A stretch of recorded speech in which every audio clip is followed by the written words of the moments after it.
The following is an exclusive presentation of WI Garden Media, the voice of Garden Talk Radio.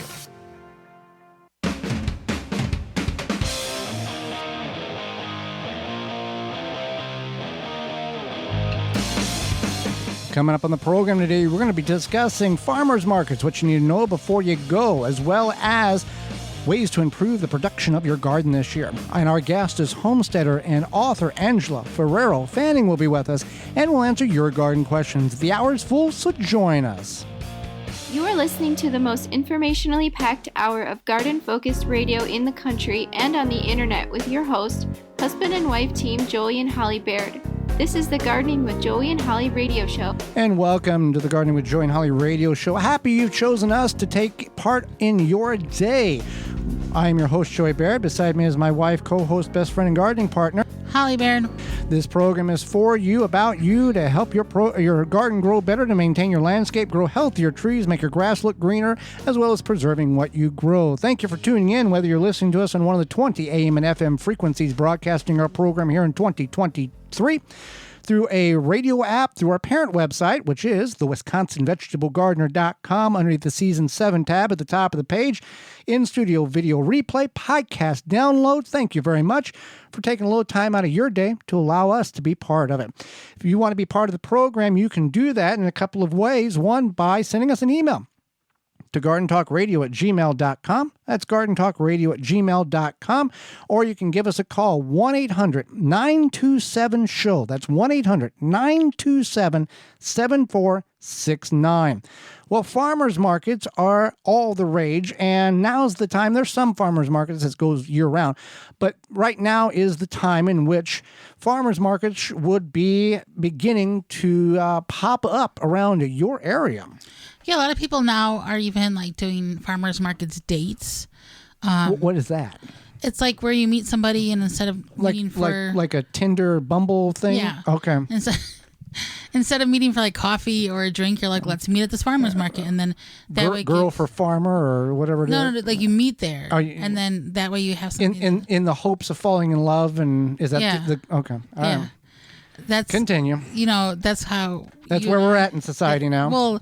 Yeah, things have changed and evolved, and that's fine. But also, people are moving away from dating apps. But that's a different conversation. Look at that carrot. Boy, will you marry me?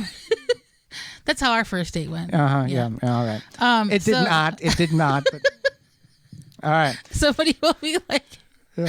They'll be like, what? Okay. So anyway, farmers markets are fun. I think they're fun, and I think that everybody should at least try to go to one. Well, how does one know if a farmer's market is even in their vicinity, their neighborhood, their city? So you can find out a couple ways. If you're in any of those like buy, sell, trade groups on Facebook, you can ask. You know, those are usually community based.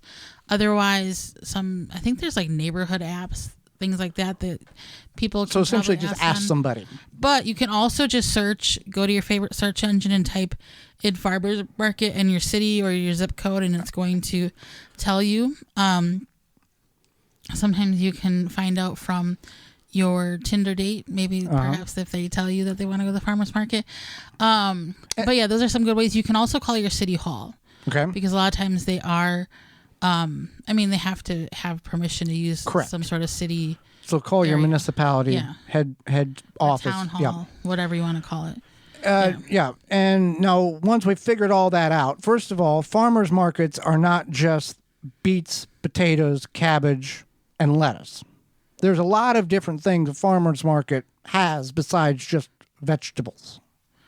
Right. So they have everything from vegetables, obviously. Sometimes they have other things like honey, eggs, flour, cheese, meat. And then they have they'll have like, what do you call it? Like Whole Foods, where it's like I said, the ingredients foods. Sometimes they have, and then some of them even have hot food or food trucks or desserts, cupcakes, things like that. It's an experience. It is. That's why it makes a good date. Okay. Yeah. So, and then some of them even have live music. Right. So there's that option too. And it's not always on Saturday morning. No. It's not always on Saturday morning. So there's also like Sunday morning farmers markets. Or Sunday farmers markets. But then like the one near us here at our studio, home, near the studio is, I think it's like on Tuesday. At Tuesday evening or something like that. Yeah. 2 to 6 or something like that. So they're all around. And there's ways in which if you want to partake and be part of the farmers market, you can get a hold of your city municipality and figure out the rules and regulations in regards to that. But when you go to a farmers market, what are some things in which one should be sure to pack along? Yeah, so you probably want to bring cash, even though we're moving to a cashless society. A lot of these vendors want cash because there's service fees with your credit card or your debit card. There's a certain amount of percentile in which they lose. So by you giving them $20, they don't lose 3% of that, and off the top, because all of these people are looking and trying to save every penny they can, because that's what keeps them alive and surviving. If you've never been part or been engaged in a farming operation, every little move you make is calculated to know how much you're going to save in order to see what you have profitable at the end of the year. Absolutely. So you want to bring cash. You also want to consider bringing your own bags if possible, because if they put it in a bag for you, that's another fee or expense, that they have to endure. So you can bring your own bag if possible, and then I've seen people bring like wagons. Yeah. So that's an option too. You can talk to the farmer. You can ask for a potential sample. They're people too. I mean, if you've never had a ground cherry, they will. I mean, obviously they're not going to let you gnaw into a cabbage, but there's certain unique vegetables or fruits in which they may be growing that you've never had, and they have an area or an available sample of it, so hey, I do like that. I'm going to buy 2 cartons of it, or so you're not buying something you don't like. They And I think the first time I had a ground cherry was at a farmer's market. I remember the vendor, they were like, you want to try this? And I'm like, what is it? And they're like, it's a ground cherry. And I'm like, okay. I didn't know what to expect. And then I was like, these are delicious. So that's where I tried ground cherries for the first time.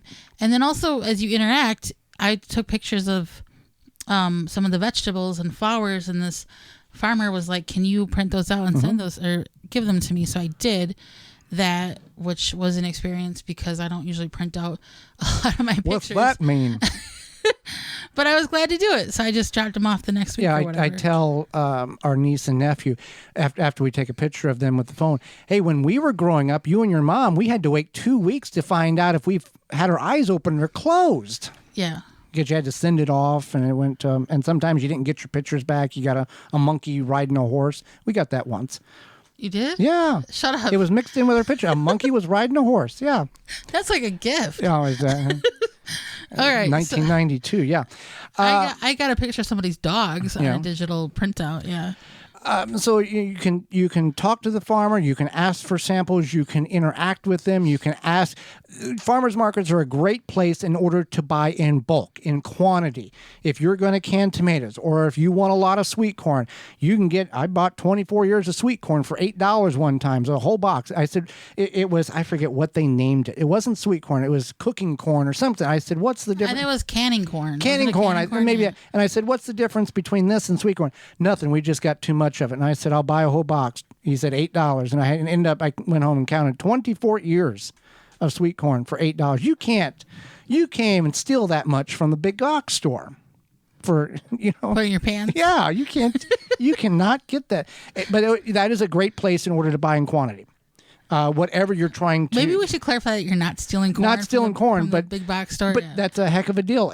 Now this was like 4 years ago, but there's still that availability at farmers markets that you can buy in quantity, you can buy in bulk. And if you want something, like if you've bought flour before, spelt flour, was that what it is? And you asked, hey, I would like this. And they say, we don't have it here, but come back next week and we will bring sorghum. Yeah. And we will bring extra for you. And that's how you can also do it as well, that you can put an order in and do it that way. So if you've never been to a farmer's market, boy, you're missing out, and you should go, whether it's just a block party at your little village or it is a massive park. One thing I wanted to go mention ahead. is you want to shop around. Yes. Especially if it's a larger farmer's market. You might go up to the first vendor and you see some carrots and they're like $4 for the bunch. But then you might move along and maybe you see like another farmer and there's like a better price perhaps. You can shop around a lot of times. It won't be crazy difference, but there's subtle differences. Right.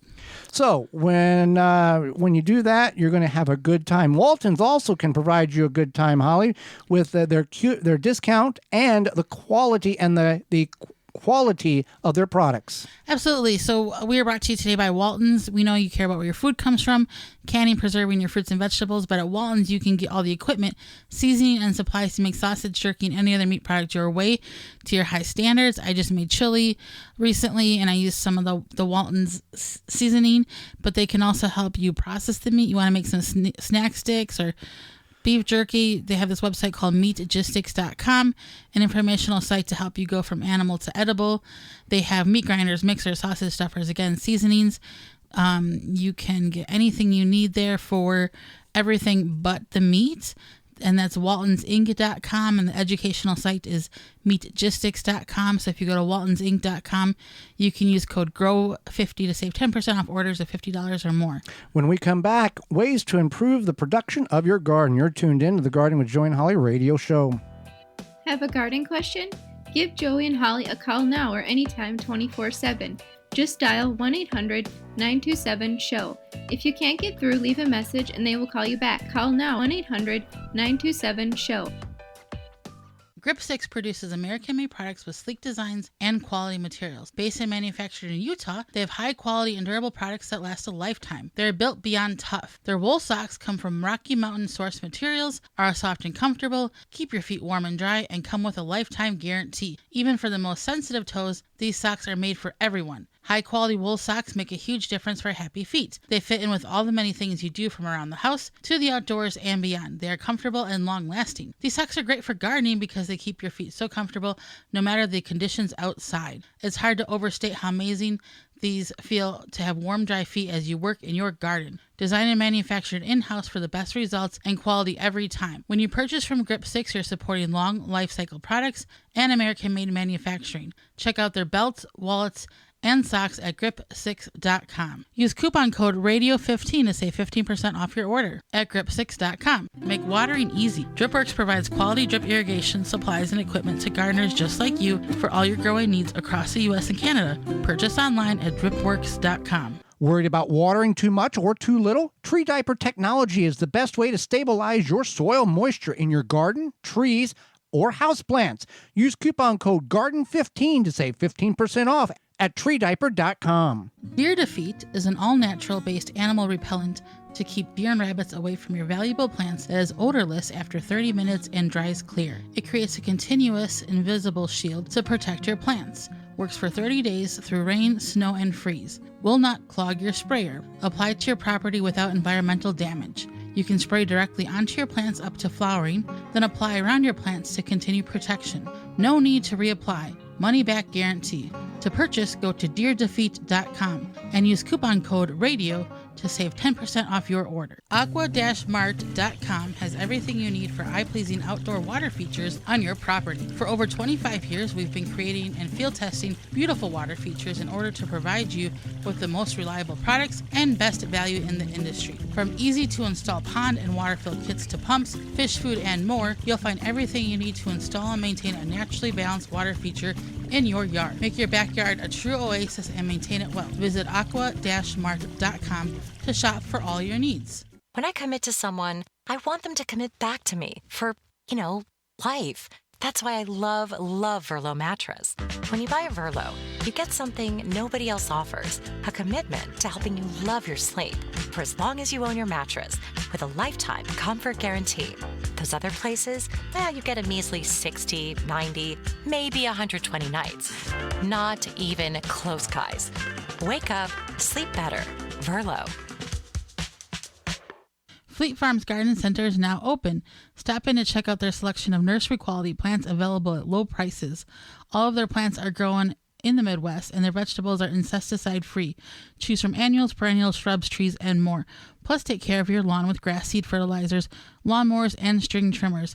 Get everything you need to keep your yard looking great at Fleet Farm, your lawn and garden headquarters. The Gardening with Joy and Holly radio show is brought to you by the following: Dripworks, Rise Gardens, Grip 6, Bloomin' Easy, Fleet Farm, Waltons Incorporated, Blue Ribbon Organics, Tree Diaper. Find all sponsors at the WisconsinVegetableGardener.com and thank them for their support. Welcome back to the Gardening with Joy and Holly radio show. Thank you for being with us today. Thank you for allowing us to be part of your day. Farm Defense, products in which will help your harvesting go easier and make you safer. Yeah, you want to farm and garden in the ultimate comfort. Farmer's Defense has lightweight and durable sleeves to protect you against the elements while farming. Farmer sleeves are often unparalleled. They offer unparalleled protection of arms and skin for any farmer, gardener, or outdoor worker. The sleeves are cooling, comfort, protection against the elements, and outdoors. You can say goodbye to irritated skin and sunburns in the garden. An alternative to thick clothing, Farmer's Defense is made of wicking material with UBF protection factor of 50 plus to protect you from allergens and scratches. To find all their great products and more, visit farmersdefense.com. Now, the key to all gardeners who have gardens is to get the most out of their garden, to get the most production possible, and essentially doing it with the least amount of effort, not overworking the garden, not overworking yourself, but getting a good return on the investment of your garden. Right. So you want to, I guess, garden smarter, not harder. Okay. So one way you can get the most production out of your garden this year, and as we come upon Memorial Day, which in a lot of more northern growing zones is when a lot of people start to think about planting. So one thing you can do over the next couple weekends is think about your soil. So maybe you want to add some compost to your soil, or you want to add some organic matter, and then this way will help keep your soil fertilized and fed throughout the season. Buy in bulk, yeah. So if you say you want to refresh your garden beds, you might want to consider getting some compost delivered. Maybe you are the type of person that uses some sort of animal manure. You want to consider, how you're going to obtain that, where it's coming from, etc. You want to kind of start to prepare now. Blue Ribbon Organics in the Milwaukee area is a great source for bulk material, and you don't have to work it into your garden. You can simply top dress or apply a couple of inches on top of where you're at in your garden. Now, if there are weeds that are exposing themselves out of the ground, then you do want to remove them, because it's just easier and not have to fight them coming through the compost, because some of them will. In doing that, you can, and weeding, that's our next one in order to improve the garden. Whether weeding before adding the compost or weeding throughout the growing season, weeds are much more vigorous and more aggressive than the vegetables and the fruits in which you're trying to grow. Right. So yeah, you want to weed. Another thing about weeding is, as Joy mentioned, they're vigorous, but then also because they are taking up things from the soil, they're taking things from the soil and from your plants. So you want to think about how they could also be crowding the roots and or robbing the soil of nutrients. Yes. And weeding doesn't mean going in and ripping the top of the plant off and going, hey, it's not there anymore. Roots of these weeds are designed to regrow and continue to fight for survival. So even if you pull part of the root out of a dandelion or a wiregrass or a piece of fescue, there are many different roots underneath the soil that are going to regenerate a new top growth. So proper removal of roots can greatly reduce the amount of weeds in which you're going to have. Now, you're going to have blow in, you're going to have drift in, you're going to have birds drop, you're going to have all this stuff additional, but preventing the weeds on your end will greatly reduce it. It also will reduce the weed problems. But one thing you want to keep in mind is that, like I said, weeds are taken from things in the soil, right? But also with watering. So when you water, you are feeding everything in your soil, including the weeds. So when you're watering, you want to water properly. You want to water timely and thoroughly. Yep. So when you're watering, you might think, okay, I'm going to make sure I spray at the root of my plants, and I'm going to do each plant for 4 seconds or whatever. And sometimes that's not enough. You have to think about coming back and rewatering. And then also, especially if in containers, sometimes you might water till it runs out the bottom of the container, and then you want to come back and do that again. And you might have to do that twice a day during the peak parts of summer. You got to recharge the soil. Most of the soil, a lot of times that I have seen in our raised beds, that if you water and you haven't watered for a long time, the soil is hydrophobic. It rejects the water. It causes the water to run away and doesn't absorb, or it will absorb very minimal amount of water. So you think you've watered a lot, you go over and scrape the top half inch off. It's bone dry. So that's why you want to consistently water, whether you use a tree hugger sprinkler, a tree diaper, or a irrigation system from dripworks.com, in order to have that constant moisture in your garden, so you can always have moisture at the roots. And whenever we're talking about weeding, often people will weed by tilling. Again, tilling chops up those roots, and now instead of 7 plants or 7 weeds you have in that area, now you've got 215, because the tines of the tiller have chopped up these particles, and it looks pretty right now, but in 2.5 weeks, it is a football field of grass turf, because all of these weeds have regenerated from root follicles and are covering your garden even more intensely than they were before. Right. And then, so I remember I had a friend who was a religious tiller, and he tilled his garden. His parents tilled their garden, their parents tilled their garden. And when I explained to him that you are chopping up these weeds and they're propagating themselves, and he's like, yeah, but I thought that, you till the weeds into the soil and that takes care of them. And I'm like, yeah, for 10 days. Oh, I mean, basically. there's right. Yeah. Now we will remove the weeds and then put the weeds on top of the soil to create a mulch layer and expose the roots in order for them to die. Some people will spade the small ones over, and that will kill them that way. Watering, plant the things at the right time of year. People often want to plant cucumbers very early in the season, and cucumbers require a root temperature of 65 degrees or more consistent in order to develop and grow correctly. People want to throw them in very early and think, oh, I'm going to get cucumbers, and the plants do not like that, and they have difficulty producing the cucumbers that you're wanting. Plant the things at the right time. Tomatoes too early, you're going to fight the cold. You're going to fight the cold soil. You are going to deal with frost or frigid temperatures. Tomatoes do not like temperatures below 50 degrees. Now, they won't die, but you're stunning them. You're causing problems. Wait until the soil is 50, 55 degrees consistent, and then put the tomatoes in. Being the first person to have a tomato on the block, in the neighborhood, at the church social, there's a lot of extra work that you're putting into in order to get that first tomato. Just wait and do it at the more appropriate time, and then you won't have as many stressors in the garden.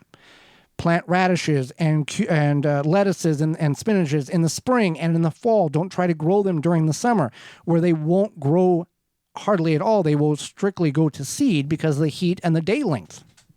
So knowing what to plant and when to plant it can greatly increase the productivity of the garden, because you're planting them when they're designed by nature to grow. Absolutely. And then, so let's talk about shade versus sun. And this can be a key factor. A lot of people don't realize that they are either not providing enough sun to certain plants, or they're basically cooking their plants, certain plants. So there are different crops, especially there's a little saying that if it's green, if you grow it for the fruit or the root, it needs full sun. If you grow it for the green, it can be in the partial shade. So when we're talking about partial shade, we're not talking about that weird back corner of your garden that gets like 1 minute of sunshine when the sun is coming up.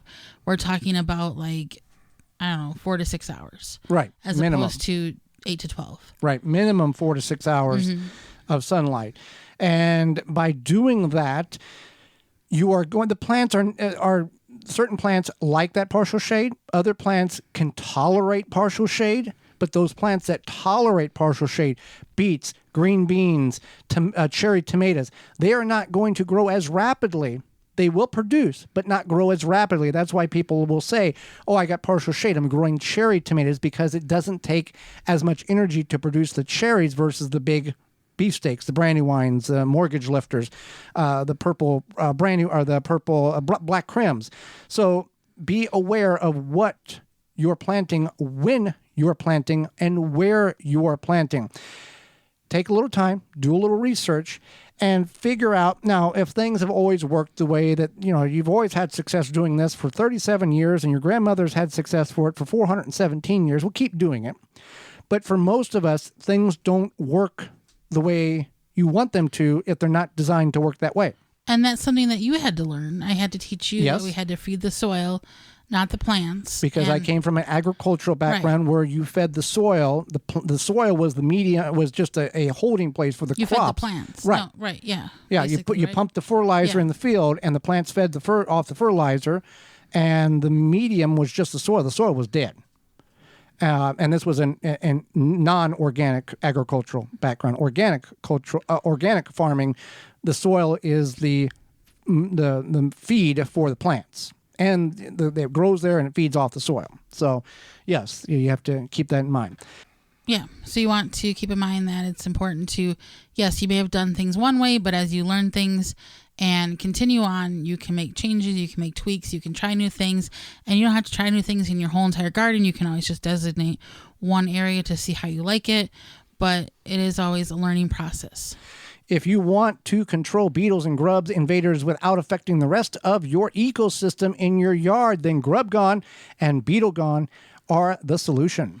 Phylums Grub Gone and Beetle Gone target a wide range of invasive and destructive beetles, weevils, borers without harming non-targets such as bees, ladybugs, butterflies, earthworms, or other beneficial insects. You can purchase from these products locally in Massachusetts at Ward's Nursery, McHugh Garden Center, Hyannis Country Gardens, in Connecticut at Van Willigens Garden Center, in Maine at Salisbury Organics, and in New York at Fadigan's Nursery, and in Ohio at Berlin Seeds. If you go to phyllumbioproducts.com, you can find all the information there. You want to target the pest, not the rest. That's PHYLLOM bioproducts.com. Hang out with us when we come back. Angela Ferraro-Fanning will be with us. You're tuned in to the Gardening with Joey and Holly radio show. Have a garden question? Give Joey and Holly a call now or anytime 24/7. Just dial 1-800-927-SHOW. If you can't get through, leave a message and they will call you back. Call now 1-800-927-SHOW. Blue Ribbon Organics, providing locally made organic compost and soil blends for gardeners, farms, landscaping, and more. To find our products nearest you, visit blueribbonorganics.com. Chapin has the tools for planting your garden and keeping it growing all season long. Whether your garden is big or small, Chapin has sprayers and spreaders for fertilizing, weed, and pest control, watering, and seeding. You can find Chapin products at your local hardware store, big box retailer. You may visit them also online at chapinmfg.com to learn more and buy online. We know that you appreciate the value of a beautifully landscaped yard, but tackling such a project yourself can seem way too complicated, right? Bloomin' Easy Plants are the answer. Their plants are low maintenance and offer exceptional beauty and color for your yard. Plus, they offer free seasonal care reminders with simple how-to videos tailored to the plants that you choose. With Bloomin' Easy on your side, creating the yard that you've always wanted becomes as easy as plant, water, and relax. Check them out at your local garden center or by visiting bloomineasyplants.com. Ah, spring, the season of renewal, an unexpected house guest, none the worse perhaps than ants. And I'm not talking about Great Aunt Mabel. When you need to get rid of ants fast, you need Rescue Ant Baits. Rescue Ant Baits are pre-baited, child-resistant, and ready to use right out of the box. No sticky liquid, no mess. Made in the USA by the makers of the popular Rescue Fly and Yellow Jacket traps. Learn more at rescue.com. That's RESCUE.com. Mantis tillers, the premium long-lasting gas-powered tillers, are the perfect solution for any garden. This Mantis machine is available with 2 or 4 cycle engines with a 19-inch or 16-inch tilling width. Your DIY companion in your garden and your lawn converts easily for edging, aerating, and more with optional attachments. Find details at mantis.com. A non-selective herbicide that is USDA certified? Yep, No More Weeds by Naturally Green Products, the same great company that brings you No More Bugs. No More Weeds kills weeds with no harsh chemicals and no glyphosate. No More Weeds is a commercial-grade vinegar base with a proprietary sticking agent. Great around pools, decks, patios, and more. Visit natgreenproducts.com. Free shipping on orders over $50 using code FREESHIP4ME.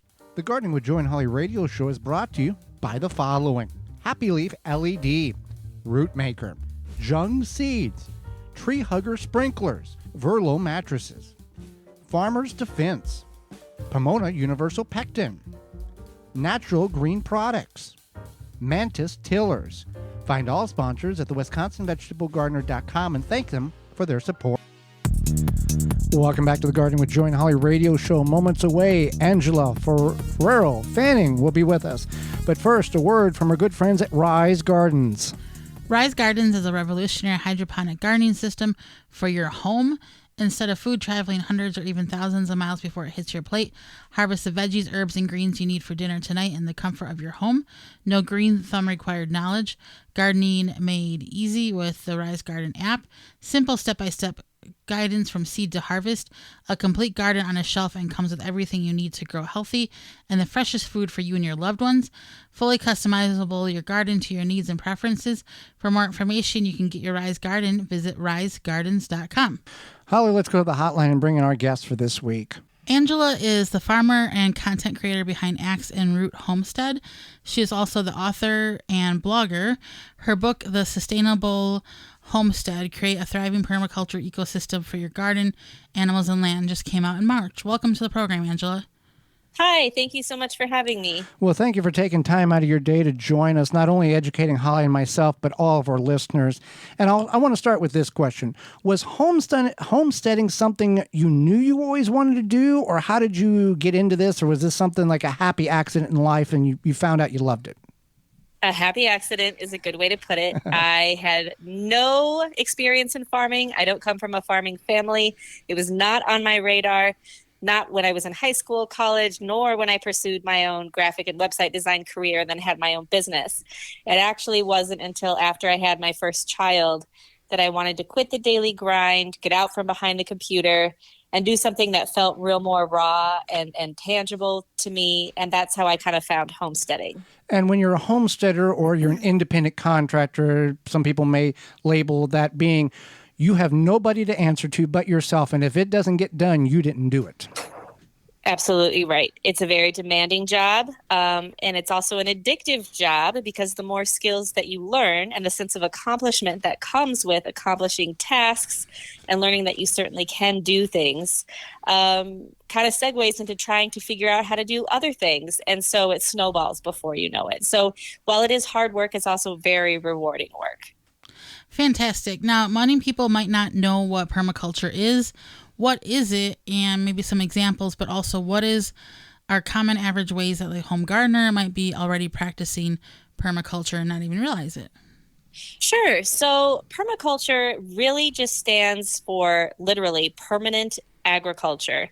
And what it is, it's a way to farm or garden in alignment with nature and also in a way that mimics patterns that already exist in nature.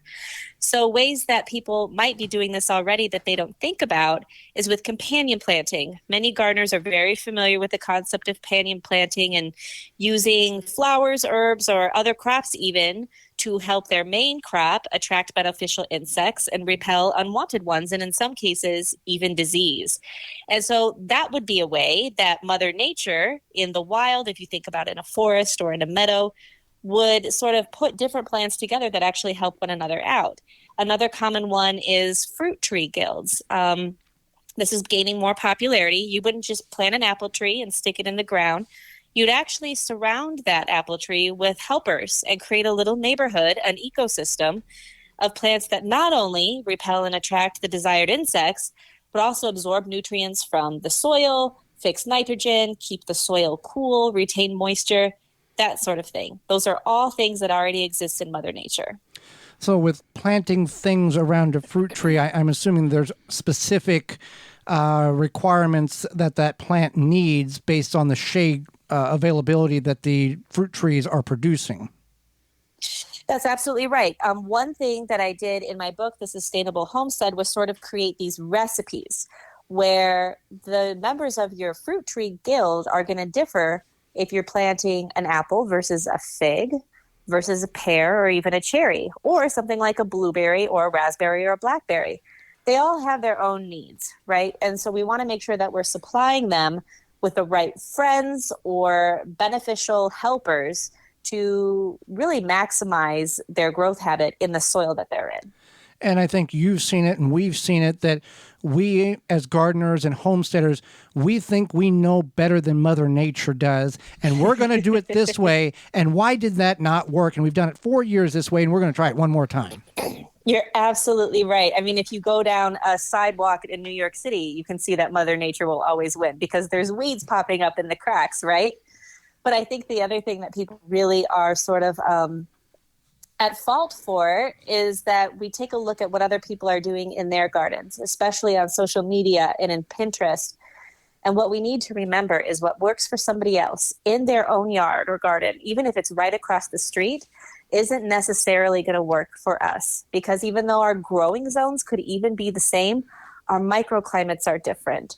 The grade of the land, whether that be an upward or a downhill slope, how much water retention we have, those things are going to be different. The shade that your maple tree might cast is going to cause a difference in sun than what your neighbor has in their own yard. So really, we just need to get back to looking at what we have right in front of us, put the blinders on, put the earplugs in, and just really try to focus and hone in on your own space. And oftentimes on those social media sites, they don't post the failures. They only post the pretty things. Yep, that's true. That's very true. Your book, The Sustainable Homestead, you mentioned it moments ago. Tell us more about it and something that's in it that would intrigue our listeners to definitely go pick up a copy.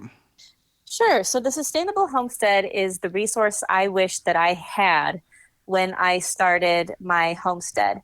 And it goes beyond just soil health. There's obviously a chapter dedicated to that. It goes beyond growing and companion planting and those orchard guilds that we talked about before with your fruit trees. It really also takes into consideration the things that you need to keep in mind when assessing your own plot of land or your own site. So really not only understanding and conducting nutrient soil tests and trying to figure out your weather patterns and your microclimate, but also understanding, okay, how are animals in nature going to play a role in this? Certainly when it comes to the garden, you wouldn't want to plant things that are just going to be a feast for deer. Or if you're keeping chickens or ducks or other livestock on your property, I have chapters talking about how could you feed them while also feeding the soil. Grass is great, but it really doesn't do anything for the soil other than perform erosion control, right? It doesn't give any nutrients to the soil. So how can we feed the soil while meet the needs of the animals? And so there's a lot of information in there on that. And then I also discuss composting, because if you have animals and if you have a garden, you're going to have waste. And so we can take that waste and we can make it work for us. And so really a lot of the things that nature does, it works smarter. And so we just kind of have to get back to that. Like you mentioned before, we're never going to outsmart nature. Right. We need to harness the principles that are already there so we can work smarter and not harder and work in alignment with nature and not against it. Right. Absolutely. So we were talking with Angela, the farmer content creator behind Axe and Root Homestead, author and blogger. So cover crops seem to be the new gardening buzzword. What are they and what are some good ones, and maybe should everybody be utilizing them, even a smaller home gardener? Sure.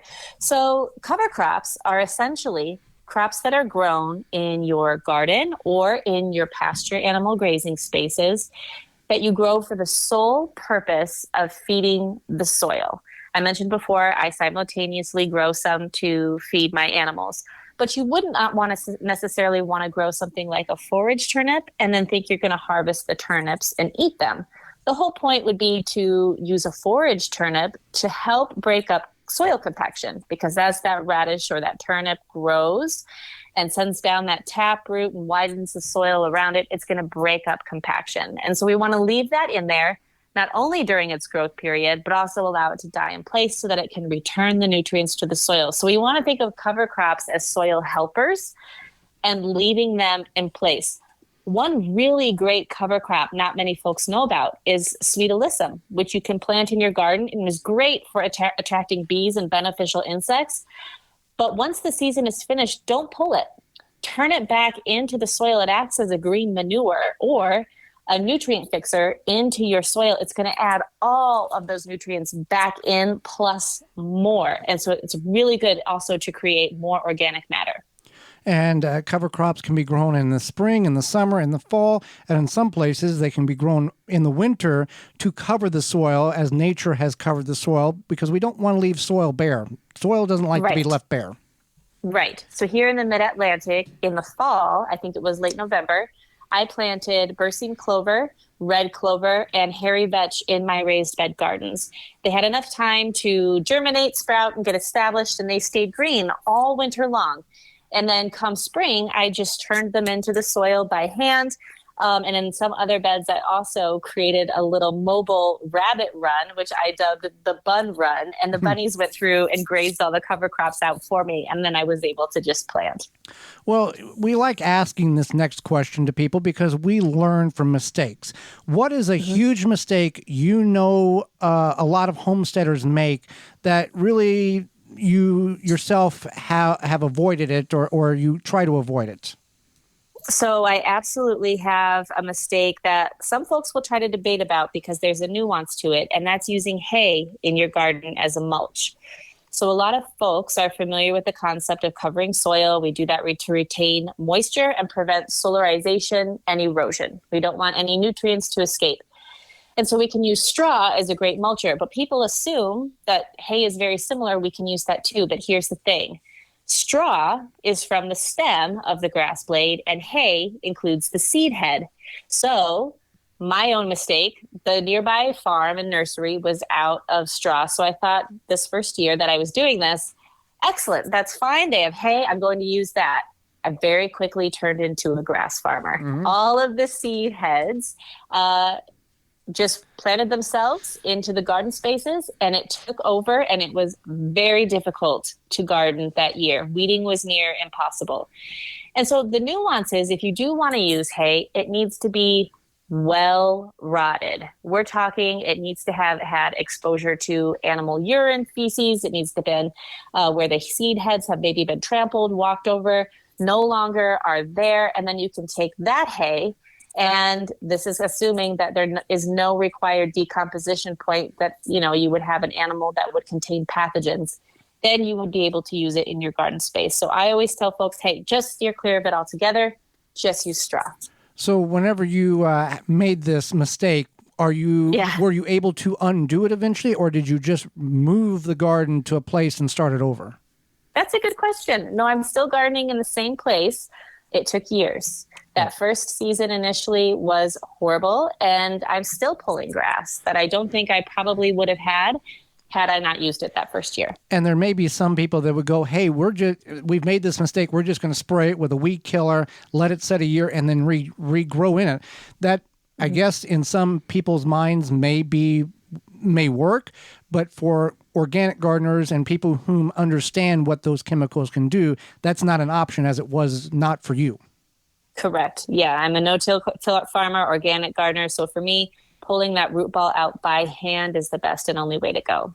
And you got some feed for the animals with weeds, if you really have to look at it that way. That's true.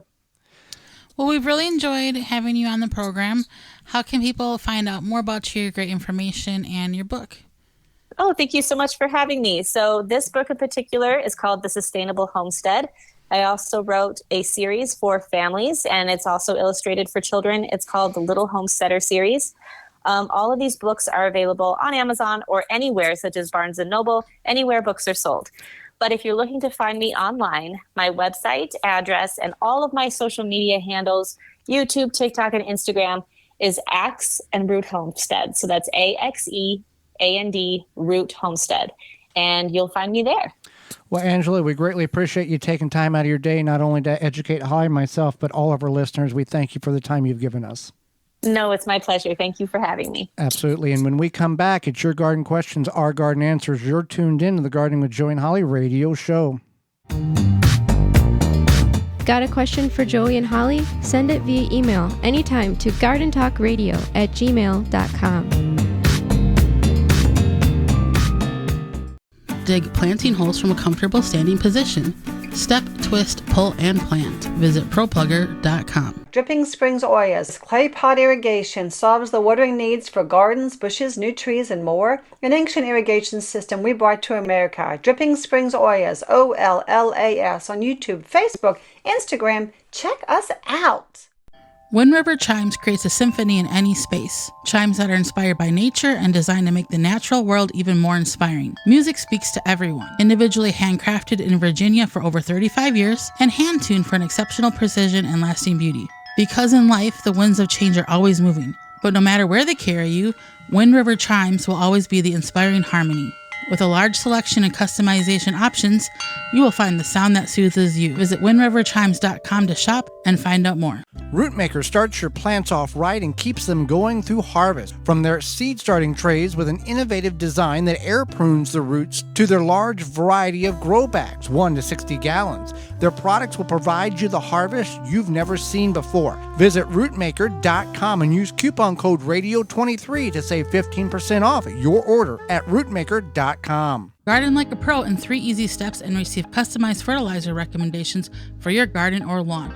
Soil Savvy helps you determine what nutrients your plants need to thrive. Never again over-apply nutrients they don't need. A patented process that makes you a smart gardener. To get your soil test kit, go to mysoilsavvy.com. Tree Hugger sprinklers are the ultimate watering device for either your newly planted or established trees and shrubs. Our sprinklers open and close around the trunk of your tree and provide 360 degrees of watering. With our adjustable valve, you can direct the water to your tree's targeted saturation zone. They come in 3 sizes, 7, 11, and 15 inches. You can purchase a Tree Hugger sprinkler at your local garden center, feed store, or hardware store. Go to treehuggersprinklers.com to find a retailer close to you. Or you can buy it directly from Amazon or treehuggersprinklers.com. If you're an independent nursery, garden center, hardware store, or feed store, you will want to stock this product. Contact the good people at Tree Hugger Sprinklers and they will get you set up. Your tree's best friend. treehuggersprinklers.com. The Gardening with Joy and Holly radio show is brought to you by the following: Chapin Manufacturing Incorporated, Aqua-Mart, Soil Savvy, Wind River Chimes,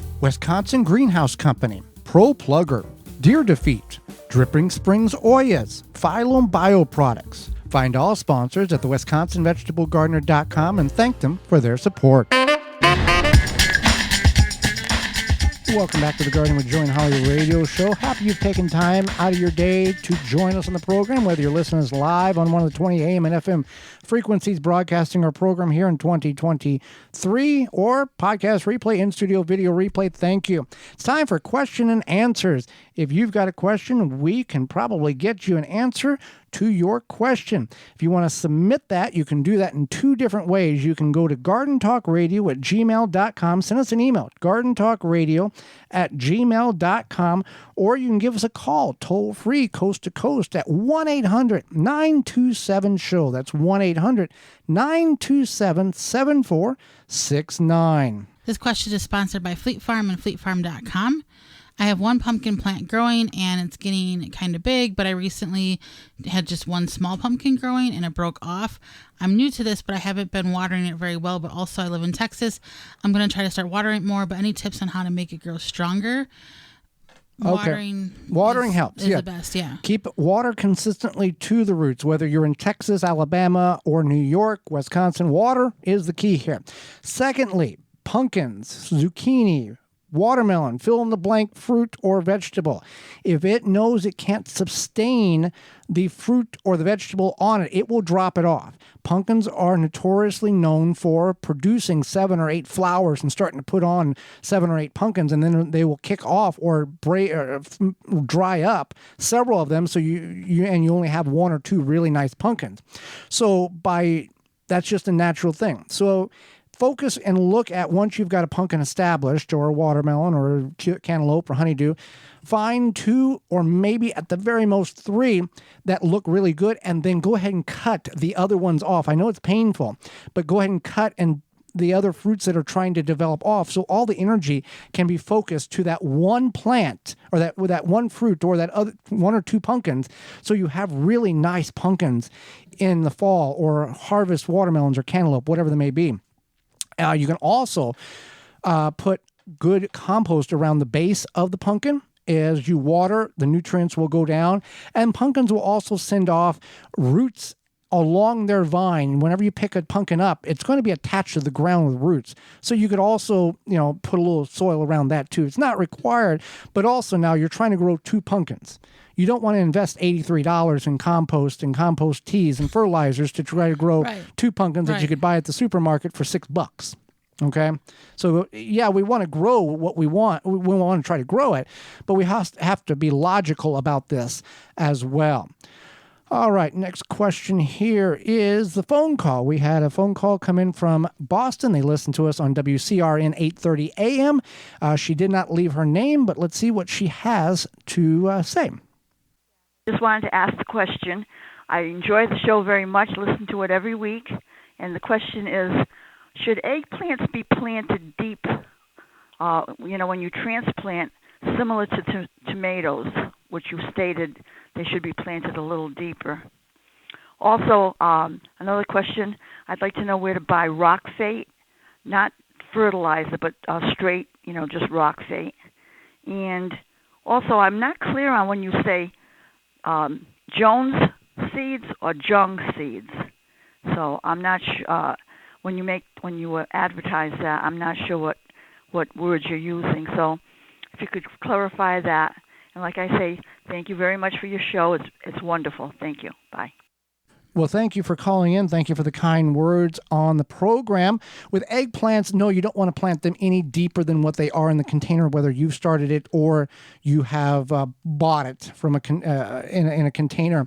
If you plant it deeper, and this is the same for peppers, even though tomatoes, peppers, eggplants are all in the nightshade family, peppers may fractionally put a few more roots on right above where the soil line is. It's not, if you plant them too deep, they're going to rot. Same things with eggplants. Just plant them in the depth in which they were in the container. Tomatoes, you can plant very, very deep, and the hairs on the stem of the tomatoes have the opportunity to put on roots. Also, Jung Seeds, JUNGSEED.com, Jung Seeds. Jung Seed and you can use coupon code 10TG23. Right.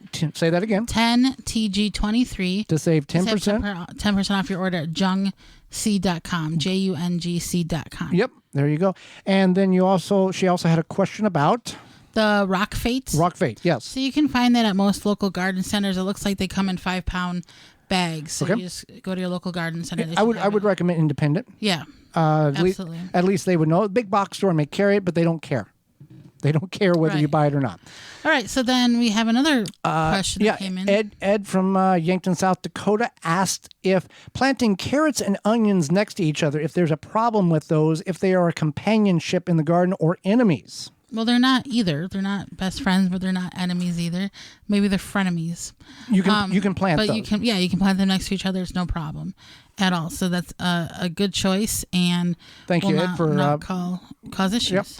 All right. Are you finding that tomatoes, cucumbers, pepper plants are much more costly this year? Also, flowers and shrubs, trees seem to have doubled. Is this true in your area? Yes. We had an article come out in the local TV station here, and they were saying that everything has basically gone up. Garden supply is up 15%. Cost of fertilizer has tripled, and we all have our own thoughts of why this is occurring, whether it's politically motivated, whether it's has other reasonings behind it, or if it's a combination of all many factors. But yes, everything has gone up. Seedlings are going to cost more this year. Fertilizer is going to cost this more. Everything. Food across the board. So what we are planning on doing is we planted a lot of tomatoes, and they didn't all grow the way I wanted them to grow inside. So we have about 20 less tomatoes than what we had anticipated. So we're going to pull a a playbook card from Holly's past. Explain for people who've heard this or haven't heard this. Oh my goodness. I didn't realize this would be such a big deal. This is a big deal, at least to me, and maybe a lot of our listeners, they've never heard that this can be done, especially with these vegetables. Growing up in the city, we would just plant the seeds Memorial Day weekend. So that was everything. That was zucchini. That was tomatoes. You didn't know peppers. what a plant start was. No. When I first met you and you're like, I got my seeds started, I'm like, okay, that's cool. Why are you growing them in this tiny little greenhouse? Not realizing that you were going to transplant them. Mm-hmm. I thought that you were... That was their home forever. Very good at gardening. Okay. Joke's on you. Apparently. So, yeah, we just threw them in the ground. I mean, don't just throw them in the ground, plant them nicely. And then by August, we usually had everything. So, whenever you look in the back of the package, it says days to harvest. That is whenever you put it in the ground, not when you start it in the seed cell. So if you started tomatoes that take 85 days, its days to harvest is from the time you take that transplant and put it in the ground. 85 days start then. Or you take that seed, 85 days starts then. So the starting point is the same. The size of the plant is different. The only benefit, I mean, there's multiple benefits to this. You save space indoors, and you don't have to go through the process of hardening off your plants. The plants get naturally hardened off as they grow in the garden. So you did and peppers, I wouldn't advise this on peppers. Peppers are incredibly slow growing, but apparently it worked for you. That peppers did the same thing. They grew. I don't think they got very big, but they did work. Yeah. But tomatoes are more rapidly growing.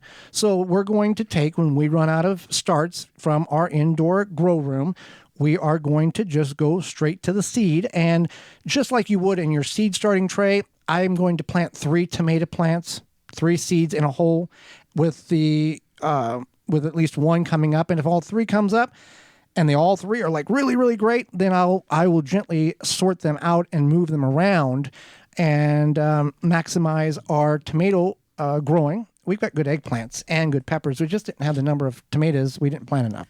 Yeah, we probably should have planted more, but that's okay. So there's your handy garden tip of the week. You can just put the seed in the ground, and you can get your seeds from jungseed.com, JUNGSEED.com, and save 10% by using coupon code 10TG23 and get all the seeds you want. You don't have to worry about your plant starts. So next question here now that we've surprised a lot of people on that. Okay, so is there such a thing as too many mushrooms being a bad thing? I have a ton growing in my container with my bell peppers. It's not a bad thing per se, but maybe you could be overwatering. Or if you live in a high moisture area, they might just naturally occur. But if you mulch, it could help reduce them. Reduce them, and they're only going to be around for 48, 72, 96 hours, and they are going to produce some shade on the soil if you're not mulching, and you should be mulching. Even your containers, you should mulch. Mulch for your containers can be pine straw, it can be shredded paper, it can be sand. You can go to the beach and get and just put a ½ inch of sand on top of the containers. Because what's underneath sand at the beach? Moisture. More sand. More sand, but it's wet sand. It is wet sand. It's wet sand. Yeah. And you can use all types of natural mulch around your containers. Straw, chemical-free, seed-free grass clippings. But certainly mulch your containers, because no matter the size of your container, it's going to dry out quicker than in the ground. And the smaller the container, the less soil mass, the faster it's going to dry out. And the sooner you're going to have a dead plant because you may not remember to hydrate it. All right. Should I pinch off the flowers of my potato plants? Well, no. You can.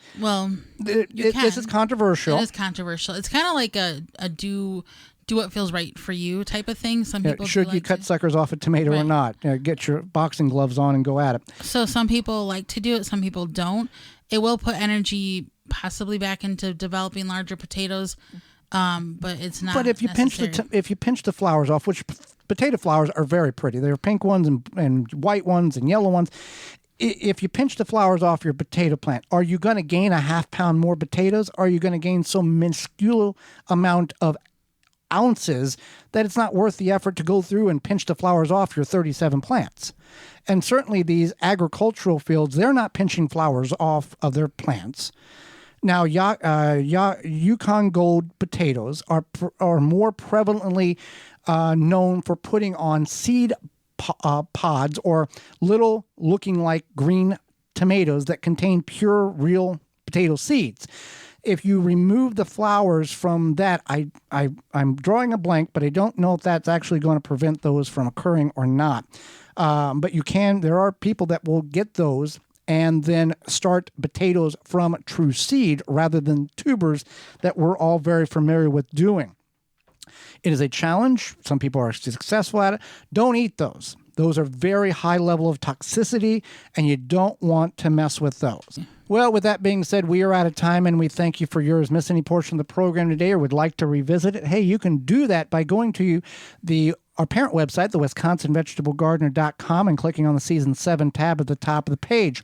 Or you can send us an email to gardentalkradio@gmail.com, and we will send you a link to this program. Tune in next week to the program where we'll be discussing mosquitoes, what to do and how to keep them away, as well as the world of beans, bush beans, pole beans, and dry beans. Our guest next week is Christy Purifoy, as well as we'll answer your garden questions. So until next week, for Holly Baird, I'm Joy Baird, and we will see you in the garden.